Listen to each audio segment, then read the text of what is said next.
Hello दोस्तों, सत श्री अकाल, राधे राधे, राम राम। आज हम लोग एक धमाकेदार सेशन को डिस्कस करने वाले हैं जिसमें भारतीय कृषि के विषय में चर्चा करेंगे। क्या भारतीय कृषि के विषय में चर्चा करेंगे।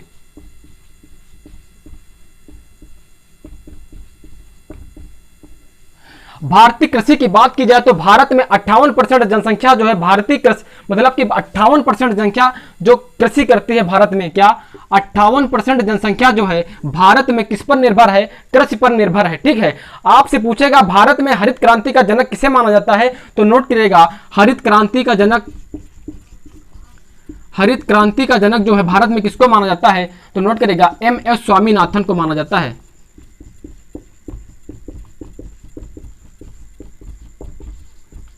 अगला क्वेश्चन बनता है विश्व में हरित क्रांति का जनक किसे माना जाता है, तो विश्व में हरित क्रांति का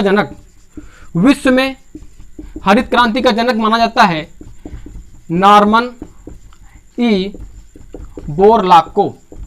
ठीक, नॉर्मन ई बोरलॉग को विश्व में हरित क्रांति का जनक माना जाता है, जबकि हरित क्रांति का जनक भारत में MS स्वामीनाथन को माना जाता है। क्वेश्चन बनता है भारत में हरित क्रांति कब से लागू हुई थी, तो नोट करेगा 1966 ईस्वी से 67 ईस्वी के बीच जो है इसका जो है निर्माण भारत में हुआ था, मतलब भारत में लागू हुई थी। भारत में जो हमारी 58% जनसंख्या है किस पर निर्भर होती है? कृषि पर निर्भर होती है। और हरित क्रांति के जनक MS स्वामीनाथन को माना जाता है। कहां? भारत में। आपसे पूछेगा विश्व में हरित क्रांति का जनक नॉर्मन ई बोरलॉग को माना जाता है। भारत में हरित क्रांति कब से लागू हुई, तो 1966 से 67 ईस्वी के बीच में भारत में लागू हुई थी। आपसे पूछेगा कृषि को कितने भागों में बांटा गया है, तो नोट करिएगा इसको 3 भागों में बांटा गया है। कौन कौन सी फसलें आती हैं? एक आती है हमारी रबी की फसलें, दूसरी हमारी आती है जायद की फसलें और तीसरी हमारी आती है खरीफ की फसलें। ठीक, तो इसके अंतर्गत कौन सी फसलें आती हैं, इसके अंतर्गत कौन सी फसलें आती हैं, इसके अंतर्गत कौन सी फसलें आती हैं। पेपर में यहां से क्वेश्चन बहुत बनता है कि रबी की फसलों के अंतर्गत कौन कौन सी फसलें आती हैं, जायद की फसलों के अंतर्गत कौन कौन सी फसलें आती हैं और खरीफ की फसलों के अंतर्गत कौन कौन सी फसलें आती हैं। तो इसको हम लोग देखेंगे कि रबी की फसलों के अंतर्गत कौन कौन सी फसलें आती हैं। तो रबी की फसलें के अंतर्गत कौन कौन सी फसलें आती हैं, तो रबी की फसलों के अंतर्गत कौन कौन सी फसलें आती हैं, तो नोट करेगा जा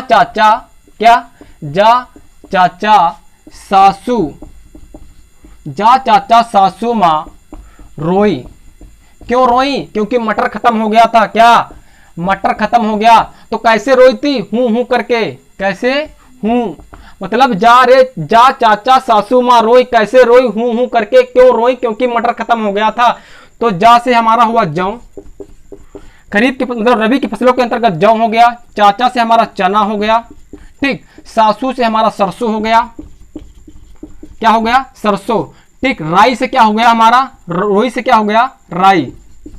रोई से क्या हो गया? राई। और क्या हो गया? मटर। हूं से क्या हो गया? गेहूं। ठीक, मतलब कि रबी की फसलों के अंतर्गत जौ हो गया, चना हो गया, सरसों, राई, मटर और गेहूं। बार बार पेपर में क्वेश्चन बनता है, आपसे दे देगा कि सरसों किसके अंतर्गत आता है। ऑप्शन देगा जायद दे देगा, रबी दे देगा और क्या दे देगा? खरीफ दे देगा। ठीक, तो आपको इसमें से डिसाइड करना होगा किसके अंतर्गत आता है। पेपर में यहां से बहुत क्वेश्चन बनता है। ठीक है, आगे हम लोग देखते हैं। क्या आगे हमारा आता है? जायद की फसलें। क्या? जायद की फसलें।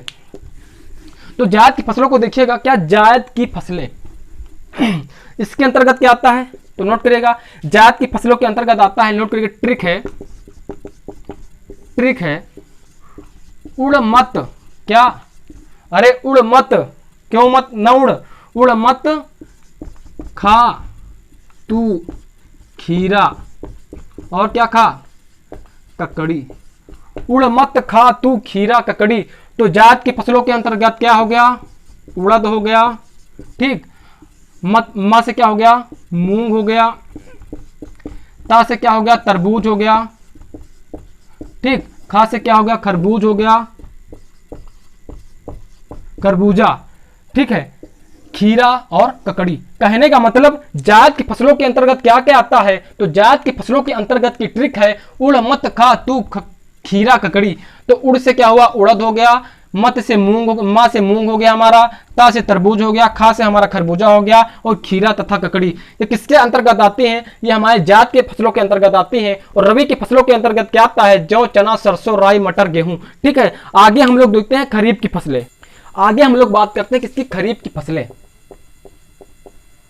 ठीक है, खरीफ की फसलों के अंतर्गत क्या आता है? जो ट्रिक है जा रे पास बजा गाना धुन मा। क्या? जा रे पास बजा गाना धुन मा। जा रे से हुआ हमारा ज्वार। क्या? जा रे से हुआ हमारा ज्वार। ठीक। पास से हुआ कपास। जा रे से हुआ ज्वार, पास से हुआ कपास, बजा से हुआ बाजरा, बजा से हुआ बाजरा, गाना से हुआ गन्ना। क्या? गाना से हुआ गन्ना। धुन से हुआ हमारा धान। क्या? धुन से हुआ धान। और माँ से हुआ मक्का। ट्रिक है, जा रे पास बजा गाना धुन माँ। तो जा रे से हुआ ज्वार, पास से हुआ कपास, बजा से बाजरा, गाना से हमारा गन्ना और धुन से धान, माँ से मक्का। ठीक है। आपसे पूछेगा जो विश्व में भारत जो है, मतलब विश्व में भारत किसके उत्पादन में एक नंबर पर आता है, मतलब प्रथम स्थान पे आता है, तो नोट करेगा विश्व में भारत दलहन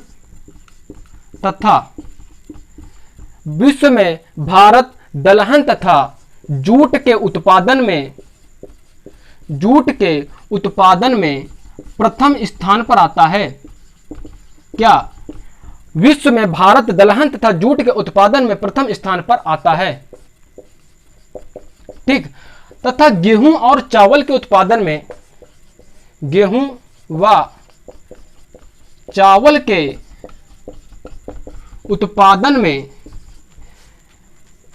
भारत विश्व में दूसरे स्थान पर आता है। ठीक।